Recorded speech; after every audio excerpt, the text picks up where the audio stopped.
Geography classes में आप सभी का स्वागत है। आज हम इस वीडियो के माध्यम से राजस्थान के भूगोल के एक महत्वपूर्ण टॉपिक फिजियोग्राफी ऑफ राजस्थान यानी कि राजस्थान की भू आकृति के बारे में जानेंगे। जैसा कि आपको पता भी है कि राजस्थान क्षेत्रफल की दृष्टि से भारत का सबसे बड़ा राज्य है और ये भारत के उत्तरी पश्चिमी भाग में स्थित है। इसके बारे में हम पहले वीडियो में जान चुके हैं। जिस तरह से राजस्थान का क्षेत्रफल भारत में सबसे बड़ा है, उसी तरीके से राजस्थान का जो धरातलीय स्वरूप है वह भी अत्यधिक जटिल और विविधताओं से युक्त है। इसकी वर्तमान जो स्थलाकृति है, ये जो स्थलाकृति है ये अन्नाच्छादन और अपक्षय के लंबे समय की प्रक्रियाओं का परिणाम है। यानी कि प्राचीन काल से लेकर के वर्तमान समय तक राजस्थान के इस धरातलीय भूभाग पर जिस तरह के अन्नाच्छादन और अपक्षय की जो प्रोसेस है वो लगातार सक्रिय रहे हैं, उसी का परिणाम है कि हम वर्तमान में राजस्थान में विभिन्न स्थलाकृतियों या उनके स्थल स्वरूप को देखते हैं।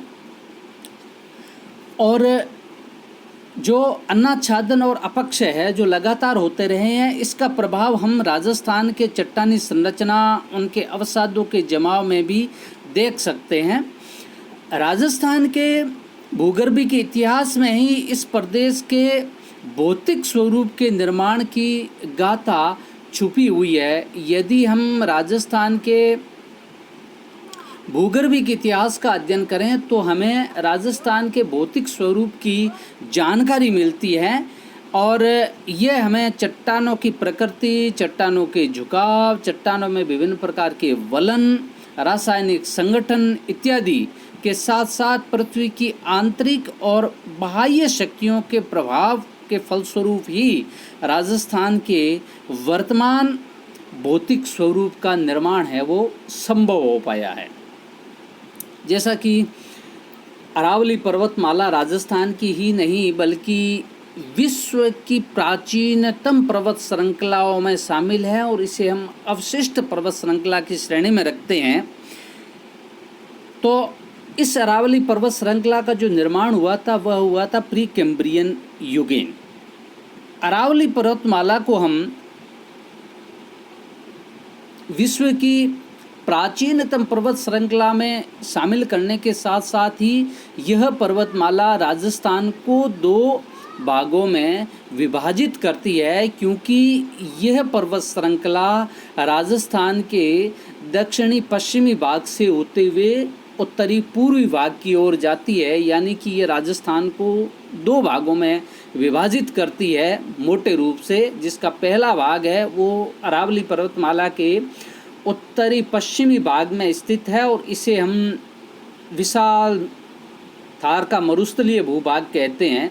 और दूसरा भाग अरावली पर्वतमाला के पूर्वी और पूर्वी दक्षिणी भाग में स्थित हैं, जिसमें हम पूर्वी मैदान शामिल करते हैं और हाड़ौती के पठारी भूभाग को शामिल करते हैं। इसके अलावा जिस तरह से अरावली पर्वतमाला राजस्थान को दो बराबर भागों में बांटती है, तो अरावली पर्वतमाला के समानांतर ही 50 सेंटीमीटर की समवर्षा रेखा गुजरती है, जो राजस्थान में वर्षा का एक अनेक तरह, जैसे कि राजस्थान में वर्षा के नियंत्रक के अनेक कारक हो सकते हैं, लेकिन उसमें जितने कारक है उसमें से एक प्रमुख कारक है वो है अरावली पर्वतमाला। और यही अरावली पर्वतमाला के समानांतर 50 सेंटीमीटर की समवर्षा रेखा गुजरती है, जिसके पूर्वी और दक्षिणी पूर्वी भाग में वर्षा ज़्यादा होती है, जबकि इसके पश्चिमी और उत्तरी पश्चिमी भाग में है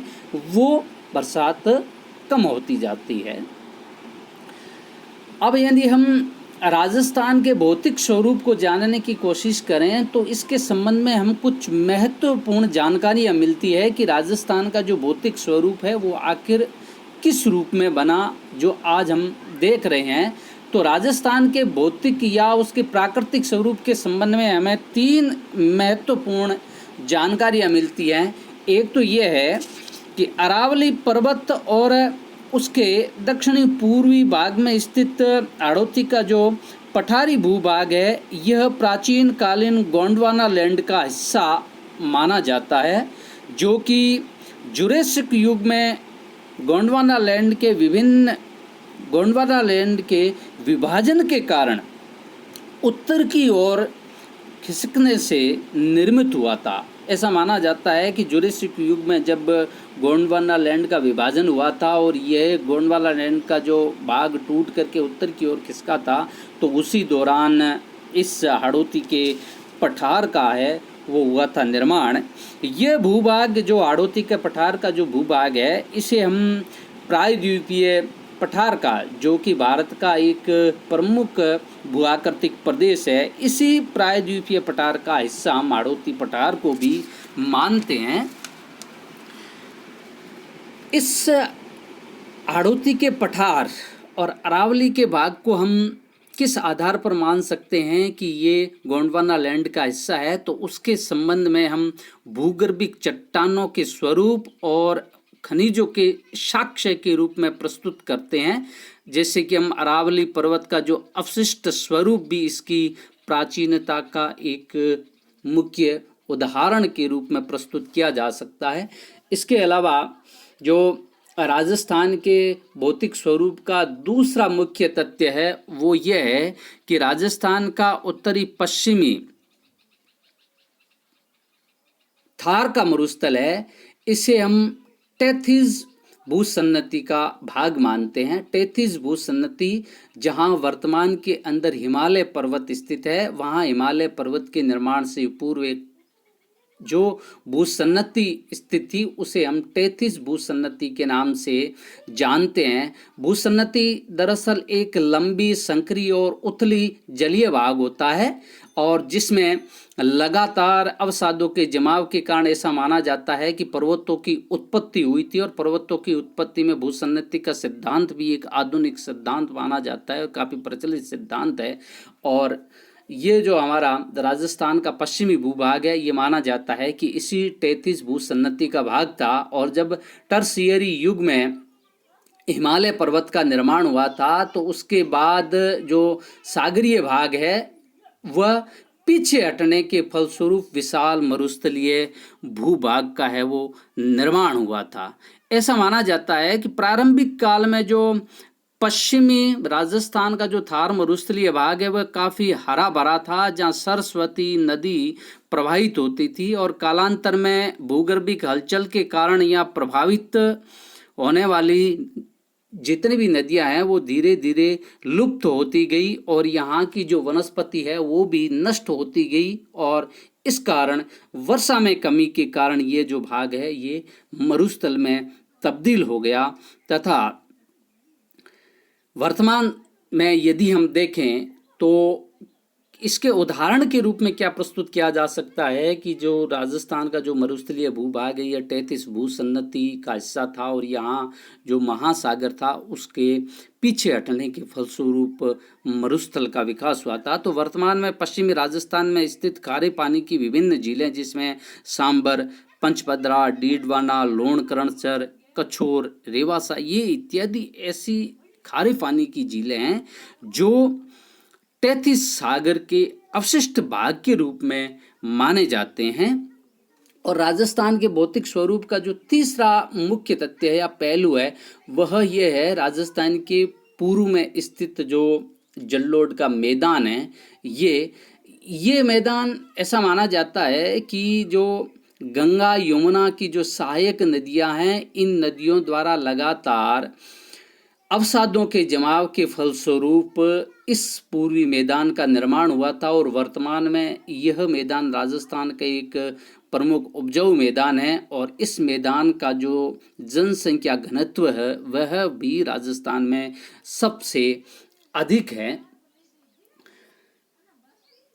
इसके बाद यदि हम राजस्थान के उच्चावच की बात करें तो राजस्थान के उच्चावच में भी बहुत सारी विषमता पाई जाती है। यानी कि राजस्थान का जो उच्चावच है वह एक समान रूप से नहीं है। यदि हम राजस्थान के उच्चावच की बात करें तो राजस्थान का जो अरावली पर्वतीय हिस्सा है, ये अरावली पर्वतीय हिस्सा समुद्र तल से 9,900 मीटर से अधिक ऊंचा है। यानी कि राजस्थान का जो सबसे ऊंचाई वाला भाग है वह अरावली पर्वतीय हिस्सा है। और अरावली पर्वतीय हिस्से में भी जो सिरोही का आबू पर्वत खंड है उसकी ऊंचाई सबसे अधिक है। यानी कि जो आबू पर्वत खंड है सिरोही का हिस्सा, इसकी ऊंचाई समुद्र तल से 1350 मीटर से अधिक ऊंची मानी जाती है।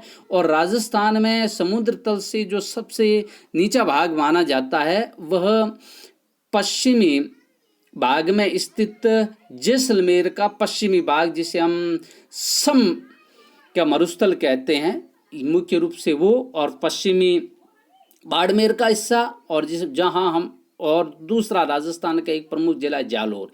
ये जो 3 जिले हैं इनके अधिकांश हिस्से हैं वो समुद्र तल से 150 मीटर या उससे कम की ऊंचाई पर स्थित है। और जालोर और बाड़मेर का यदि हम देखें तो इसकी समुद्र तल से जो ऊंचाई कम है, इसका अनुमान ये भी हम लगा सकते हैं कि जिस तरह से लूनी नदी अजमेर के पहाड़ी से निकल करके कच्छ के रन में जाकर के गिरती है तो वो इसी निचले भाग से होकर के प्रवाहित होती है। और इसके अलावा यदि हम पश्चिमी मरुस्थल की बात करें तो पश्चिमी मरुस्थल का जो अधिकांश जो भाग है उसकी जो ऊंचाई है वह समुद्र तल से 300 मीटर तक है। और इसके अलावा जो राजस्थान का उपजाऊ जो पूर्वी मैदान है जो कि जलोढ़ मिट्टी के लगातार अवसाद से बना है, इसकी ऊंचाई भी समुद्र तल से 300 मीटर या इससे 300 मीटर तक की ऊंचाई तक का है ये। इसके अलावा राजस्थान का जो शेष भाग है जिसमें हम झालावाड़ के हिस्से को शामिल कर सकते हैं, झालावाड़ में मुख्य रूप से हाड़ौती के पठार के भाग को शामिल कर सकते हैं, भीलवाड़ा को शामिल कर सकते हैं, और इसके अलावा चित्तौड़गढ़ है। और इसके अलावा अधिकांश जो मध्यवर्ती और उत्तरी अरावली का हिस्सा है इसकी भी ऊंचाई समुद्र तल से 700 मीटर तक की है। इस प्रकार से हम ये देख सकते हैं कि किस तरह से राजस्थान का जो उच्चावच है उसमें कितना वेरिएशंस है, यानी कि कितनी उसमें भिन्नता है, एक रूपता नहीं पाई जाती है। और इन्हीं भिन्नता के कारण ही राजस्थान को हम आगे जाकर के देखेंगे भी कि राजस्थान को अनेक इसी भूआकृति के आधार पर हम राजस्थान को विभिन्न भूआकृतिक प्रदेशों में भी विभाजित करते हैं। अब यदि हम राजस्थान के जिस तरह से हमने देखा कि राजस्थान के उच्चावच में किस तरह की भिन्नता पाई जाती है, तो राजस्थान के इस उच्चावच के साथ साथ राजस्थान का जो भौतिक स्वरूप है या उसका जो प्राकृतिक स्वरूप है उसमें भी पर्याप्त रूप से असमानता या विषमता पाई जाती है। यदि हम राजस्थान के भौतिक स्वरूप को देखें तो उसके हम भौतिक स्वरूप को 4 भागों में विभाजित कर सकते हैं। और पहला जो भाग है वह हम कह सकते हैं मरुस्थल। ये जो मरुस्थल है ये मुख्य रूप से अरावली पर्वतमाला के पश्चिम और उत्तरी पश्चिमी भाग में स्थित है। और इस मरुस्थलीय भाग का राजस्थान के कुल क्षेत्रफल के 61% भाग पर यह मरुस्थलीय भाग फैला हुआ है। और इसी मरुस्थलीय भाग के आधार पर इसका एक राजस्थान का प्रमुख प्राकृतिक प्रदेश या जिसे हम भूआकृतिक प्रदेश कहते हैं का नामकरण किया गया है पश्चिमी मरुस्थलीय प्रदेश का। और राजस्थान का जो दूसरा प्रमुख भौतिक स्वरूप है वह है मैदान।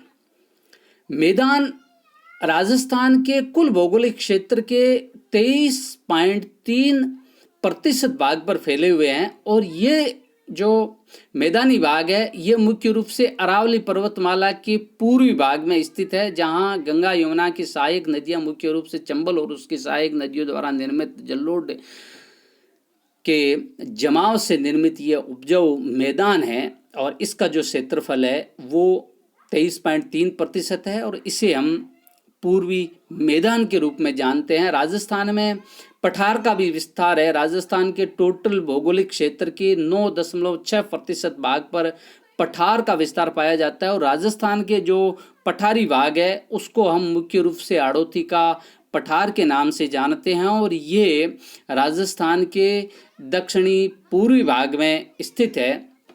इसके अलावा यदि हम पर्वत और पहाड़ियों की बात करें तो राजस्थान के टोटल भौगोलिक क्षेत्र के 6.1% भाग पर पहाड़ियाँ व्याप्त है और इन पहाड़ियों में मुख्य रूप से अरावली पर्वत शामिल है। अरावली पर्वतमाला राजस्थान के 6.1% भौगोलिक क्षेत्र को घेरे हुए हैं। इस तरह से राजस्थान का जो भौतिक स्वरूप है वह मुख्य रूप से मरुस्थल, मैदान, पठार, पर्वत और पहाड़ियों का मिश्रित स्वरूप से निर्मित है, जिसका हम अगले वीडियो में अध्ययन करेंगे कि राजस्थान के जिस प्रकार का भौतिक स्वरूप है उस भौतिक स्वरूप के आधार पर राजस्थान को कितने भौतिक प्रदेशों में बांटा गया है, तो उसका अध्ययन हम आगे करेंगे अगले वीडियो में। इस प्रकार यदि हम राजस्थान की फिजियोग्राफी या राजस्थान की भूआकृति को देखें तो राजस्थान की जो भौगोलिक या उसकी जो भू आकृति है उसमें पर्याप्त रूप से विविधता पाई जाती है। किस तरह से मरुस्थल भी पाए जाते हैं, पठार भी पाए जाते हैं, मैदान भी पाए जाते हैं, पर्वत पहाड़ियों का भी विस्तार पाया जाता है। इन्हीं भौतिक विविधताओं के आधार पर हम राजस्थान को कई भू आकृतिक प्रदेशों में विभक्त करते हैं और इसके साथ में हमने ये भी जाना कि राजस्थान का जो उच्चावच है यानी कि समुद्र तल से ऊंचाई है, इसमें भी विषमता या असमानता पाई जाती है। इस प्रकार इस वीडियो के माध्यम से हमने मुख्य रूप से राजस्थान की भू आकृति यानी कि उसकी फिजियोग्राफी के बारे में जानने की कोशिश की। अगले वीडियो में हम राजस्थान के इन्हीं भू आकृति के आधार पर विभाजित किए गए फिजियोग्राफिक रीजन्स या फिजियोग्राफिक डिविजन्स का अध्ययन करेंगे। इस वीडियो को देखने के लिए आप सभी का बहुत बहुत धन्यवाद।